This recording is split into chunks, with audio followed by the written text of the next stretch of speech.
تو میں نے ان سے پوچھا, وہ کہتے ہیں ابھی تو وارم اپ شروع ہوا تھا, مطلب ابھی تو وہ ہوتا ہے نا کہ ہم نے ہلکا پھلکا سا ان کو بتانا شروع کیا تھا, یہ بھاگ رہے تھے, ہم دیکھ رہے تھے ان کی چوکیاں اتنی چھوڑ کے یہ بھاگ رہے ہیں, تو پھر ہمیں کہا کہ نہیں اب چیزوں کو جو ہے وہ روک دو. تو ابھی تو ہم نے ان کو مزہ دینا تھا, مزہ تو ابھی ہم نے ان کو چکھانا تھا, یہ تو صرف ایک ہلکا سا ٹریلر تھا. اور پھر اس کے امریکہ بعد کو ان کی جانب سے انوالو کیا گیا تھا, ہماری جانب سے نہیں. نہ ہم تو جو ہے آپ ہمیں چھیڑیں تو صحیح, پھر اس کے بعد ہم چھڑیں گے اور پھر ہم آپ کا وہ حال کریں گے کہ آپ جا کے ٹرمپ کے پاؤں میں پڑیں گے اور کہیں گے خدا کا واسطہ پاکستان کو روک لو, ورنہ پاکستان ہمیں صفحہ ہستی سے مٹا دے گا. تو جس قسم کی اس کے بعد سے ان کے راہل گاندھی صاحب اٹھ کے کہہ رہے تھے کہ تم لوگوں نے ایک فالس نیریٹو لے کے, ایک فالس فلیگ آپریشن کر کے ایک نیوکلیر پاور جو اسٹیبلش نیوکلیر پاور ہے اس خطے میں, اس کے ساتھ جو ہے وہ تم پنگے لینے کی کوشش کر رہے ہو, اور اس کے بعد جو تمہارا حال ہوا ہے. پھر اسمبلی کے فلورز پہ کھڑے ہو کے لوگ ان سے سوال کرتے تھے کہ پاکستان تو کلیم کرتا ہے اور جسٹیفائڈ کلیم کرتا ہے کہ ہم نے تمہارے اتنے جہاز مار گرائے ہیں. 3 مہینے بعد ان کو یاد آ رہا تھا کہ او ہو جب بھی اپنے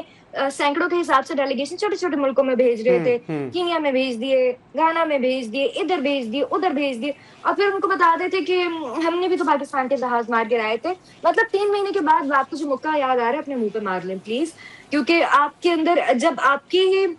آفیسرز کو بٹھا کے پریس کانفرنس کی جاتی تھی اور آپ کی جرنلسٹ اٹھ کے ان سے پوچھ رہے تھے نا کہ آپ نے پاکستان کے جو ہے وہ کتنے جہاز مار گرائے, اور پاکستان کا تو یہ کلیم ہے, تو وہ کہتے تھے this is not an important question. تو ان کے لیے یہ بالکل بھی امپورٹنٹ نہیں تھا, لیکن پوری دنیا نے دیکھا. اور سر میں آپ کو ایک اور بات بتاؤں, آپ نے جو ہے سوال کا آپ کا دوسرا حصہ تھا کہ کیا اس قسم کی کوئی حرکت کر سکتا ہے. جناب آج سے 1 سال پہلے والا پاکستان اور 1 سال کے بعد والا پاکستان, اس کا قد بہت بڑھ چکا ہے. آپ یہ دیکھیے کہ جو پاکستان کی ایک اسٹریٹجی ہے پیس, ڈاکٹرائن آف پیس جو لے کے چل رہا ہے پاکستان, کہ امریکہ کو اور ایران کو جو 47-50 سال سے ایک دوسرے کے ساتھ اینیموسٹی کا شکار تھے, جو ایک دوسرے کے ساتھ ایک انڈائریکٹ جو ہے وہ لڑائی اور رفت کے اندر پھنسے ہوئے. سملرلی آپ یہ دیکھیے کہ جس طریقے سے پاکستان نے ان کو آن ٹیبل کرایا ہے, اور جس طریقے سے پاکستان نے ان کو